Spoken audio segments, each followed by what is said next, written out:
What's your favorite card out of Blood of Gladiators so far? So far, I'd probably say the 6-drop that when he attacks, you take your opponent's guys. He seems really powerful, possibly even for constructed. Seems really good. What do you think about Blood of Gladiators so far, from what you've seen? Looks really good so far. I really like the new mage ability, Blizzard. I think that card could really determine a format much like an overkill deck almost. I think the shutting off the ability to attack is really good, especially in a format like we have today. Looking at some of the Blood of Gladiators previews, Matt? Yeah, it was primarily Utopia that caught my eye. Okay, and what do you like about Utopia?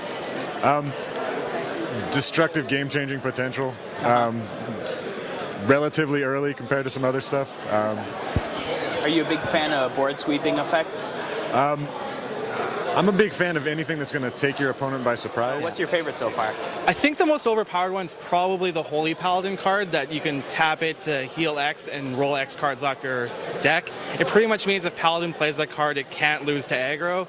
I mean, Paladin hasn't had a lot of problems with aggro before, but now it doesn't even have to play a lot of the anti-aggro cards. It just resets the button. Even if you put that in the old aggressive Holy Paladin decks before, it just means I automatically win the aggro mirrors. So. Okay, awesome. Any other cards catch your eye? I saw the Rogue preview this morning that this can destroy up to 3 things that are exhausted. Thought that was interesting. I don't know if you'll see play, but I've always tried to make Drailer work, and it never has because it can't kill anything that's on the board, and maybe that'll help it out. Awesome. Cool. Well, thanks for talking with us, Chris. Thank you very much. Limited Blizzard, I think, is my favorite card so far. The amount of tempo swing you can pull with that, and potentially locking your opponents out for a few turns, buying you some time. Definitely one of my favorite cards for Limited. Constructed worthy, the first card I'm going to try and make a deck out of is Deadliness for the rogue ability. Potentially 3-for-1ing someone. Seems good. Yeah, awesome. Cool. Well, thanks for talking with us. No problem, man.